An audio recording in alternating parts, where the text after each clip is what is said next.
we have before us the opportunity to forge for ourselves and for future generations a new world order.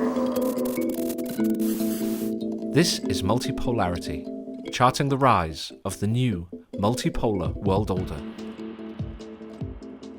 From the beginning of the US-Israeli war on Iran, Multipolarity said that although the US may score some tactical victories, ultimately it would be a strategic failure. It seems finally, some 2 or 3 weeks later, the mainstream discourse is catching up with this. They're arguing indeed that while the US Air Force did score some tactical victories, strategically this looks like it's going to be a failure, and a disastrous one at that. They're still failing to apprehend just how big a disaster economically and geostrategically this is going to be, but they are indeed catching up a fortnight later. I, however, got into a debate a couple of days ago about whether the US has in fact scored tactical victories at all. My interlocutor said that no, we can't even credit them with that. I disagreed, and we decided to bring it onto this podcast because the last time we had a fairly intellectual discussion, it did very well. This, though, leads to a much broader point, and that has very important implications for the future of warfare and the American system of war, and thus the geopolitical order itself, which has been hitherto imposed by an all-powerful US military. So to have this debate now, to rerun this debate, I suppose, in podcast form and talk about it in more detail, we have the essayist, polemicist, and provocateur Malcom Kyeyune, otherwise known as Tinkzorg, back onto the podcast. He is still our most frequent podcast visitor. And after we've discussed tactics and strategy, we're going to discuss his absolutely fascinating essay in Unheard that was published today, which is Tuesday, the 7th of April. And it was about the Sky Knights of the US Air Force. And then ultimately we're going to bring that, as I said, into the geopolitical implications for this absolute revolution in the way of warfare. So, Malcolm, first of all, welcome back. You're always a really welcome addition to the podcast, sir. Yeah, thank you. And right now we're living in pretty historical times, so it's... You know, this podcast might be, or this episode might be outdated by the time we actually publish it. But yeah, that happens. Well, look, just to keep things general, my view is this, Malcolm. As you know, I think this has already been a strategic disaster for the US. I think it will continue to be so. I think even those people who understand that it is a strategic, or accept that it is a strategic disaster, have not yet apprehended the scale of that, which is really huge. However, I do think that the US Air Force itself has performed quite creditably. I do not believe that they have been given an achievable strategic goal. And to that extent, I think they've been hung out to dry to a certain degree. However, I do believe that insofar as they were able to, they performed really slickly, and they scored some tactical victories. I don't think it's very easy to pull together, enough intelligence and targeting information, put that into a package and get it to the various flight squadrons, and then get them fairly close to target and get them to hit with a high degree of accuracy to kill a large portion of the Iranian political, military, intelligence, and even clerical leadership, but also, knocking out static infrastructure, especially related to command and control. And, I think foolishly the US government thought what we'll do is we'll kill off the leadership, we will destroy their barracks and their police stations and their means of imposing control over the Iranian people. And then from that, these Jeffersonian Democrats, which are just itching to rise up and seize power in Iran and start running their own domestic policy in the interest of Washington rather than the interests of themselves. Like, these people will emerge and they'll be able to seize control.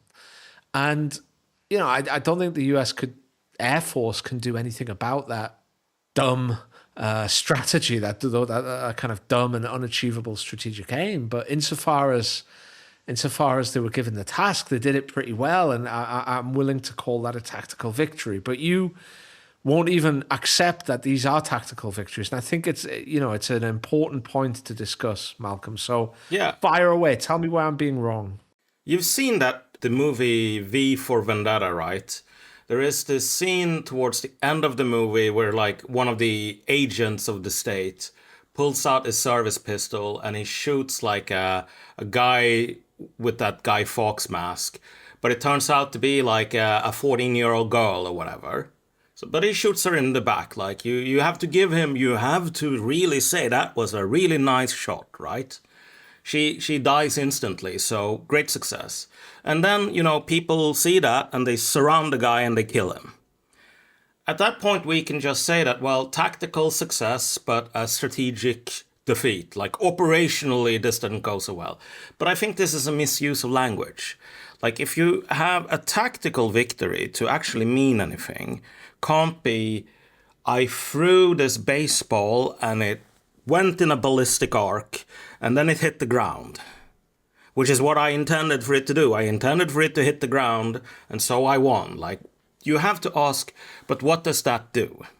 And so a tactical victory is one where you do some sort of tactical move here, and you achieve a certain predetermined goal.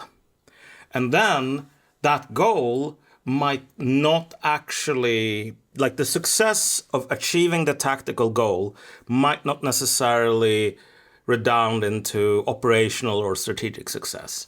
Well, what is the tactical goal of killing the leadership of Iran? It's to degrade command and control. And secondarily, it's to weaken faith in the government. Well, in that case, no tactical goals have been achieved. And I kind of quibble with what you said earlier, and this is kind of why it's easy to be like very lazy with this kind of language and just accept sort of cultural tropes that we swim around in. But like, the US has not killed a large portion of Iran's leadership. They have killed an infinitely small portion. Like, even at the level of like cabinet ministers, they have not killed the majority. And also, because this was like telegraphed like way in advance, every cabinet like member, every commander like on the like from the major and up inside the Iranian military was required to provide for like 4 to 6 replacements. And so America has killed a fraction of the top level of that list. That is not like that is not a significant amount of Iranians. Like, they have a leadership class that is probably like 100,000 people deep. Maybe they've killed 100 or so. Okay, great. Well, did that actually achieve what the Americans wanted that killing to achieve? Which is, 1, degrading command and control, making sure that the Iranians could not respond to US forces and US attacks in any sort of coordinated or effective manner. There is not a single American claiming this at this point. So like, we can sort of dismiss that out of hand. Well, has it led to Iranian people losing faith in the regime? Well, I mean, empirically, the way to measure this would be to see whether there are like protests against the government or not. There aren't. So it's just a failure. We can contrast this, in case people think I'm some sort of naysayer who operates on some sort of wordsmithing definition that will never acknowledge that like tactical victories exist. I take kind of a dim view of the Ukrainian war effort. I think it would be incredibly foolish for anyone to dismiss the huge number of tactical and in some cases even operational successes that the Ukrainian armed forces have achieved.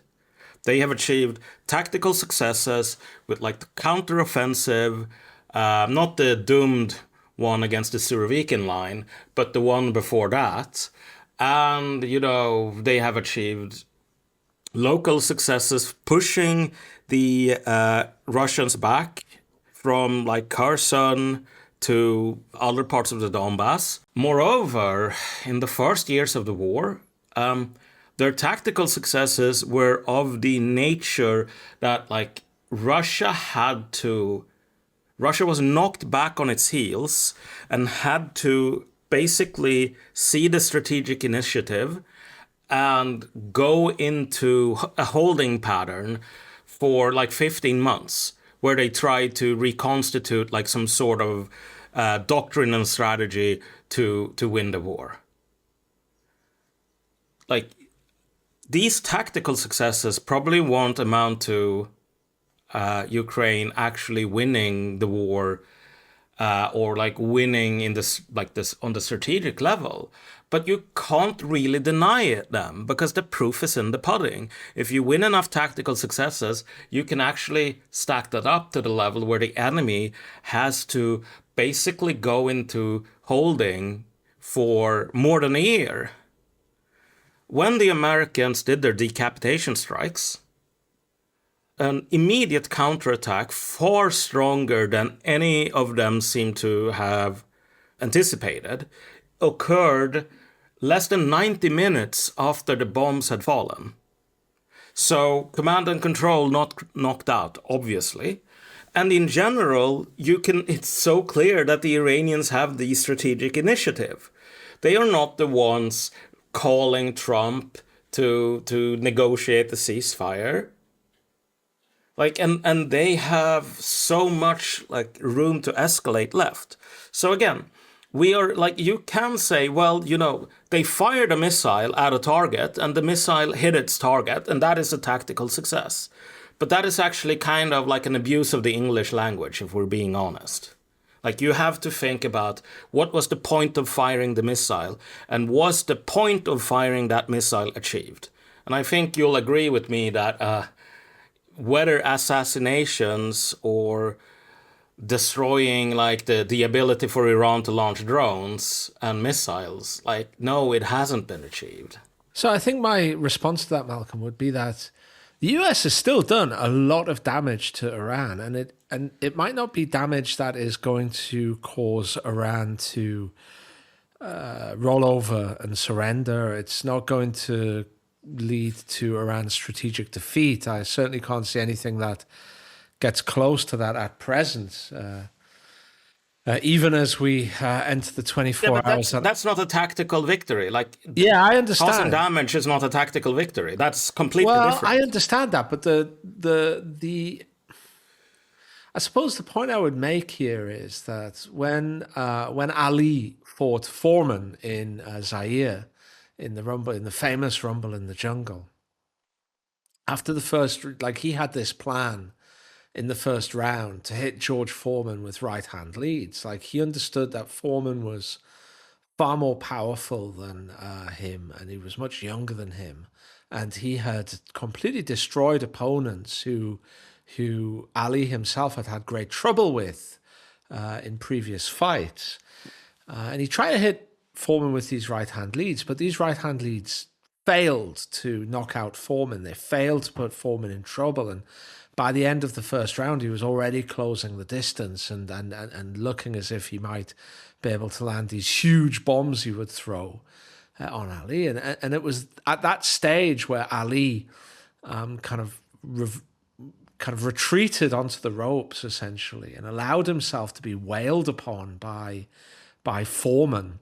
And take these really hellacious blows and defend them and roll with the punches as best he could, in order to tire out Foreman, so that in the later rounds, in the middle later rounds, he could knock out Foreman.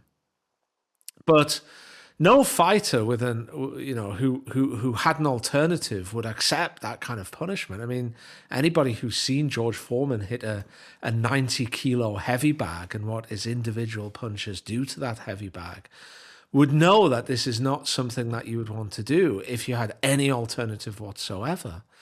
And the US, through its air attacks, it killed a fair amount. I mean, okay, it didn't wipe out the entirety of the Iranian political class. It didn't wipe out the entirety of Iran's political leadership, but it killed key people.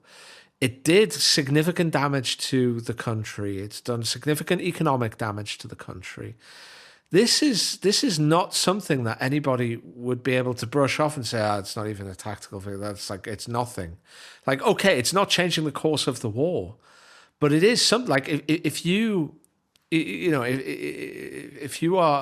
I don't know, if you have a platoon or a company of men or a battalion of men, say, and you manage to surround a couple of battalions of the opposing army and slaughter them, that might still do nothing in terms of the fact that you're, retreating backwards and you're generally getting your butt kicked and you're in a strategically an awful position, and it's not even an operational victory because it doesn't connect with any strategic goal that you might have. But I think you would still call it a tactical victory, even though, slaughtering a company or a battalion of men in an army of, say, I don't know, like a 1,000,000-man army would be nothing, right? But it would still be a tactical victory on some level, right, Malcolm? I mean, yes, it could be, but again, you can't say, well, the damage is great, so therefore we sort of mutatis mutandis arrive at some sort of tactical objective. I'm sorry to interrupt. I would say here, like, just to say that, like, it's not random damage. It's not kind of like hitting the button. They were given a job, like, look, kill senior leadership, attack these buildings, destroy these buildings, don't lose any of your airframes, okay? And in the first couple of weeks of the war, they did that pretty well. If you say, like, the tactical victory is killing Iranian leadership, and you say, we know this because they killed Iranian leadership, like, that is nonsensical. You have to say the point of killing Iranian leadership is X, Y, Z. And then you can say, to bring this on the strategic level, well, they achieved X, Y, and Z, but then that didn't win the war. That is a tactical victory that precedes a strategic defeat. When you say, well, they did the thing that would produce X, Y, and Z, which didn't produce X, Y, and Z, and then they lost the war, that is a tactical failure preceding a strategic defeat. That is my point. Like, you can't really say, well, I mean, on an empirical basis, like, I see a lot of damage from bombs. You always, like, war is not about damage from bombs. It's not like Dota 2, and it's not like any other video game where you have some kind of abstract, like, statistics, like hit points or whatever, or wounds in Warhammer. Like, you always have to think in terms of aims and means. And again, the Americans, insofar as they have stated their aims with killing people or dropping bombs, have then come out and said, yeah, well, we dropped the bombs, that part was fine, but turns out that dropping the bombs didn't really achieve the means at all. So again, you could say, well, if I define tactical victory as just the act of dropping a bomb, then obviously, like, that is a sort of circular definition. So obviously, like, America has achieved at least 13,000 tactical victories. But at that point, like, the term tactical victory, there's no information contained in the statement tactical victory at that point, is my point. So again, as long as we want to pair a mean, which is a bomb, an assassination, a sortie with an end, which is degrading command and control, reducing the legitimacy of the government, reducing the capability of Iran to close down the Strait of Hormuz or to attack U.S. bases. And no, tactical victories have in the main not been achieved. I mean, the big tactical victory at this point that the Americans are bragging about is like a rescue operation for an F-15 that got shot down by air defense that quite literally does not actually exist. They got shot down by non-existent air defense, and then they lost 6 planes to non-existent air defense, rescuing the pilot from the first one. And you can call that like a tactical victory if you want, because the goal of the operation was clearly okay, that is the tactical victory I am 100% willing to grant America. They launched an operation with a number of airframes and a specific goal, which was to get a pilot out. And then they lost a bunch of airframes, but they got the pilot out. So they achieved a tactical objective at a ruinous cost, which brings them absolutely nowhere closer to winning the war. So that is, to me, a good example of a tactical victory that produces strategic defeat. So I suppose you would go even farther, Malcolm, and say that it is the very nature or the very concept of warfighting held by American war planners and the American people writ large that is to blame here. You wrote a really enjoyable and quite clever, I thought, essay today for unheard.com in which you referenced the Hussite wars, in which knights were defeated by peasants carrying gunpowder-based weapons, and it was the first time that the knights had suffered defeat in this way. And you compared this period where gunpowder, which was very cheap and didn't need much training, and could be something wielded with great success by literal peasants, was able to defeat these very expensively armored and highly trained warriors, essentially, who previously had ruled the roost over Europe and had been able to enforce the will of nations within the European continent. And you compared that with the American military now as it faces the democratization of precision strike through ever cheaper missiles and especially drones. Do you want to kind of explain that a little bit more to people and really go into a little bit more depth in terms of what's happened and what it perhaps might mean? Yeah, I mean, there are a couple of different sort of schools of thought dealing with this, but I think the Israelis even have this concept of warfare going through phases in history where it's either dominated by the platform or the weapon. And if warfare is dominated by a platform, one of the earliest examples of this is the first sort of chariot, like a horse-drawn chariot. That was, for the time, an incredibly expensive piece of equipment, or piece of kit, as you Anglos call it. And so only real serious states could really have an army with a lot of horse-drawn chariots. But what eventually happens, and we have very little in the historical record for this, is that the Mesopotamian, Fertile Crescent, Middle Eastern great civilizations that invest heavily in chariots are defeated by these mysterious people we know as the Sea Peoples.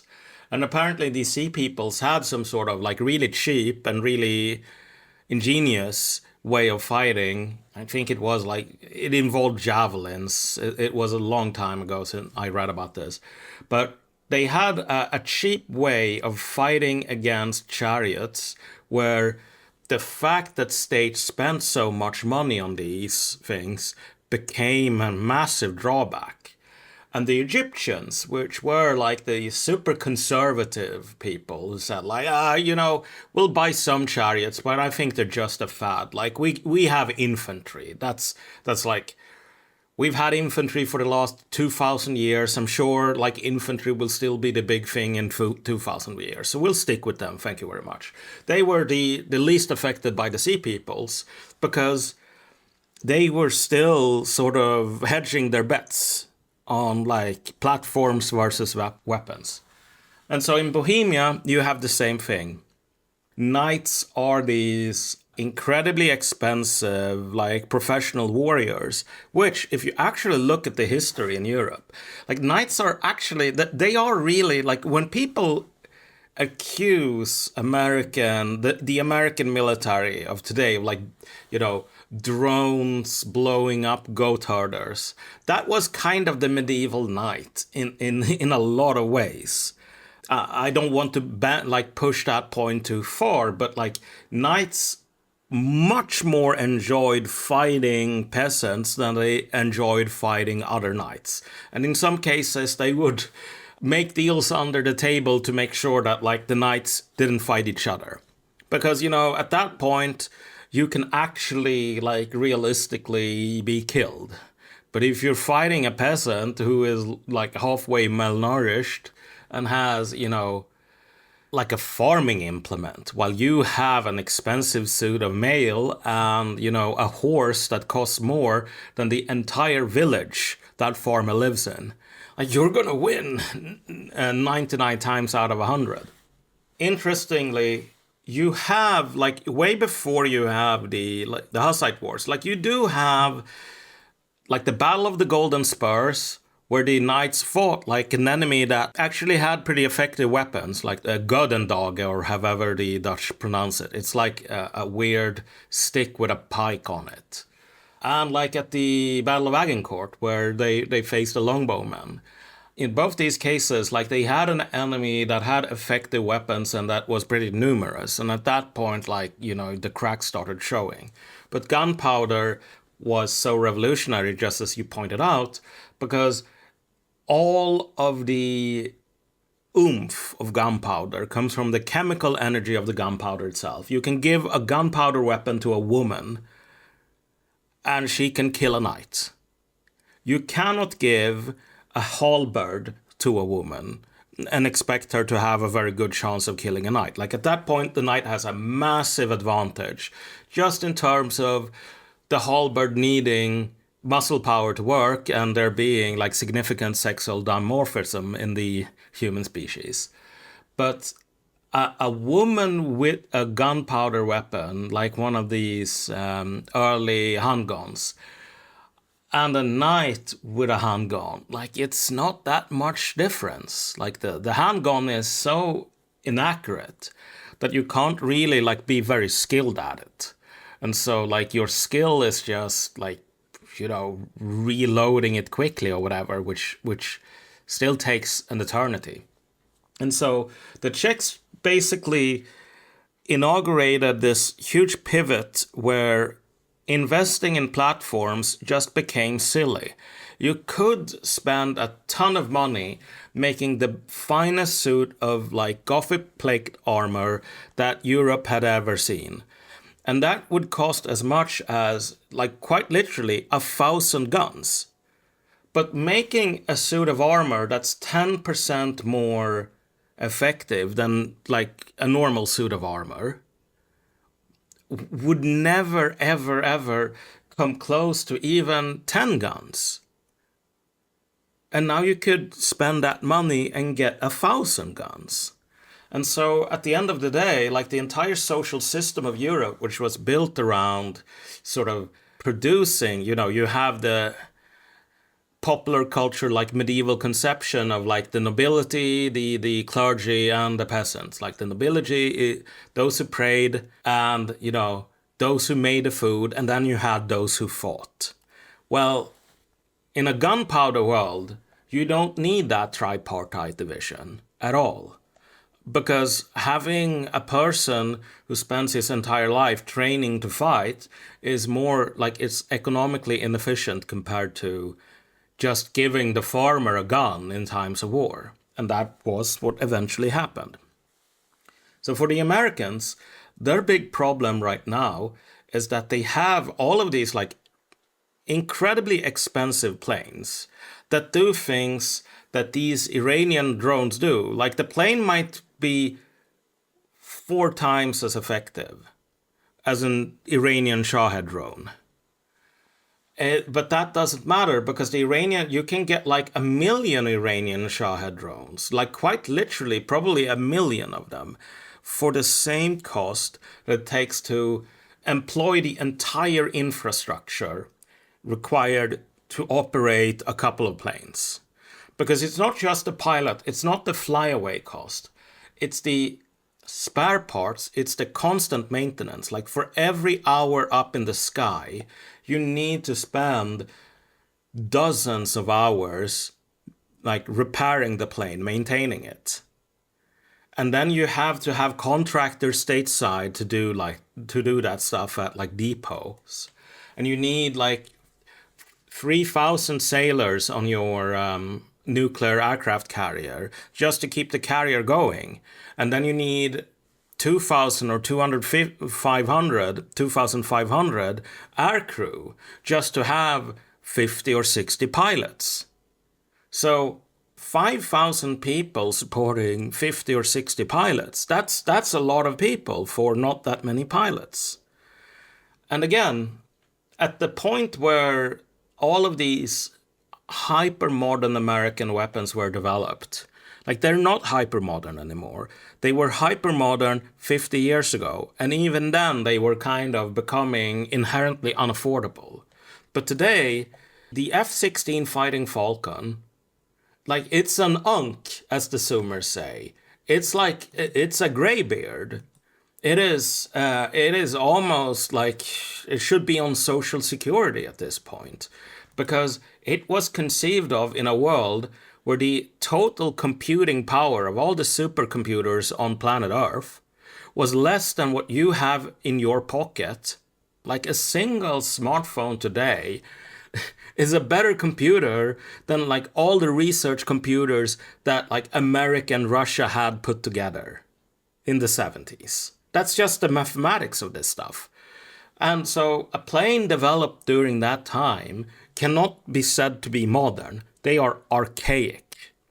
But in that time that they were developed, you could not in any way like take out an E-3 Sentry aircraft for $700 million or whatever on the runway, like with any sort of accuracy from across the Persian Gulf, which is what the Iranians just did. Today, you have to understand that the actual equipment required to take out that E-3 Sentry is the same equipment. It's actually like a less advanced version of it. But it's the same kind of equipment that are used by people to stream videos and so on airplanes. Like, if you, a private citizen, can stream like YouTube videos while you're over the North Atlantic, like you have to think that these things can't cost tens of billions of dollars, right? Otherwise, you wouldn't be able to afford paying, 10 quid or whatever to take part of that for a couple of hours. But that is the technology. It is affordable for a middle-class family today. It is more affordable for a middle-class family to buy the kind of drone that they can use to blow up an American airbase, or at least an airplane inside an American airbase, the next state over, than it is for them to buy a current year car. A Shahed, depending on who you ask, costs as little as $7,000 and as much as $20,000. Good luck, I tell you, to like any American listening to this, good luck finding a new model car for your family for $20,000. Good luck finding one for $7,000. Well, quite so. And I do think this is important because what it means is that, as with the Knights, it is no longer expensive to build a highly capable force that's capable of doing a huge amount of damage and also defending the nation as well, and at least exacting a high cost. I mean, as I mentioned earlier, Iran has been damaged and hurt by this current conflict, but they have been able to exact an extremely high cost, economically at least, by using... Can I just interrupt you for like 20 seconds? Of course, yeah, of course. When we say Iran has been damaged at a very high, taken a lot of damage, people need to do like basic back of the envelope math for this stuff. The Americans have dropped like less ammunition than they did on Vietnam by 5 orders of magnitude. They didn't manage to beat Vietnam or Korea with the bombs they dropped. But now we're basically supposed to expect from the Pentagon and from Pete Hegseth that dropping, for every 1,000 or 10,000 bombs we dropped in Vietnam, we're going to drop 1 bomb on Iran. Like that, this is going to defeat Iran where it didn't defeat Vietnam. Like that's not how these things work. But sorry, go ahead. No, absolutely. I think that's a very important point that people need to consider. Like we see these big explosions. And of course they're painful and they hurt. People die and they do damage. Nobody wants, a large number of buildings, or I say a large number of buildings, but nobody wants to see buildings destroyed. I mean, that costs money. Nobody wants to see bridges destroyed. They cost a lot of money to rebuild. But perhaps the level of destruction is not significant in the way that we would consider an aerial bombing campaign significant in inverted commas.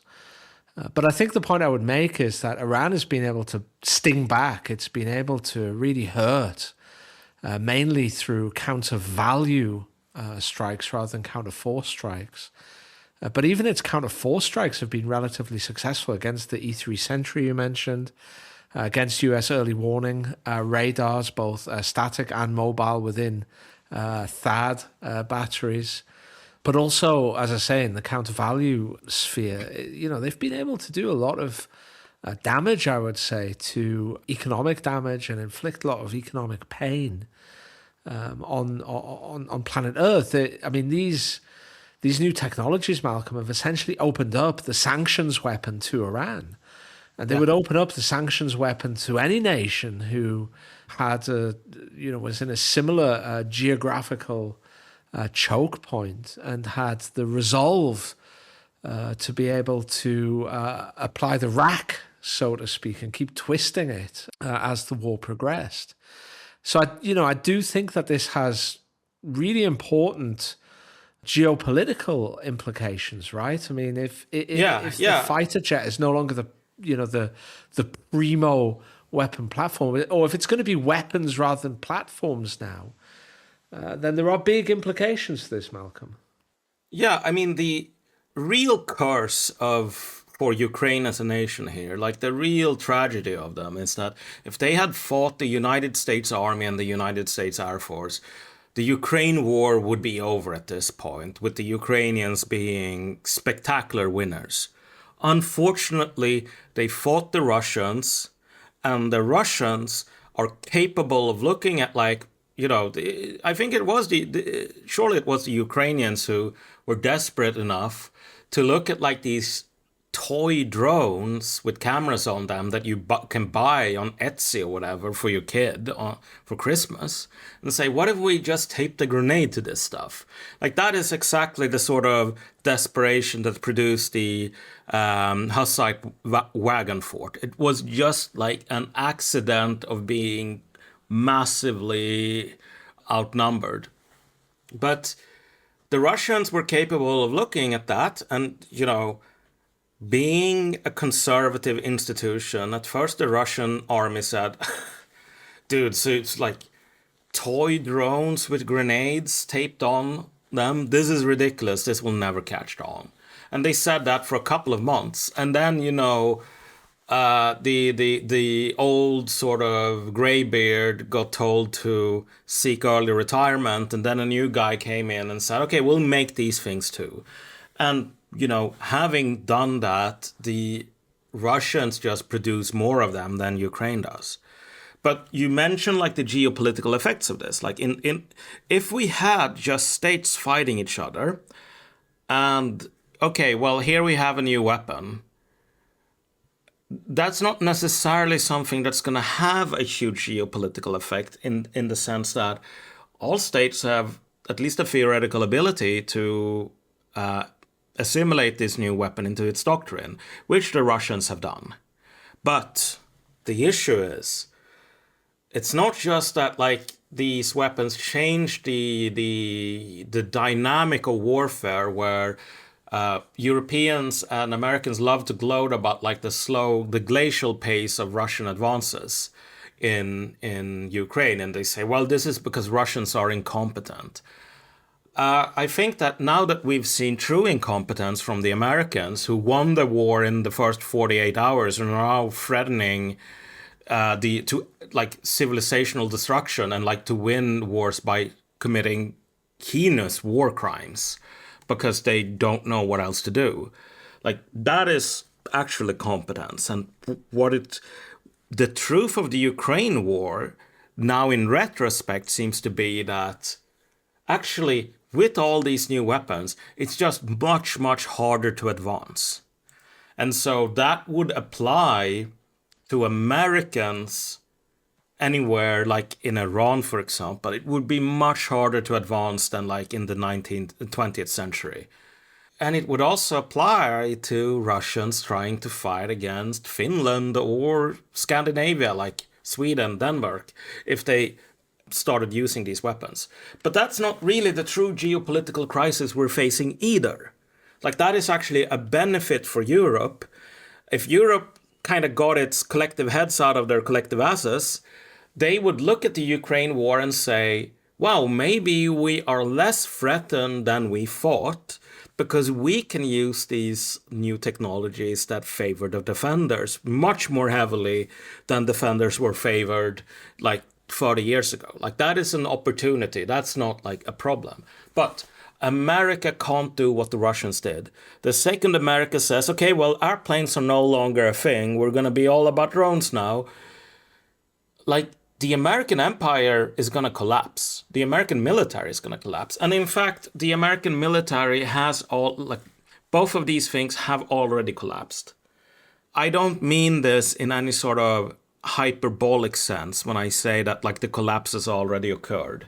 Right now, the Indo-PACOM, like the guys that are meant to fight China to protect Taiwan, are sending over their last stockpiles of extended range JASSM cruise missiles.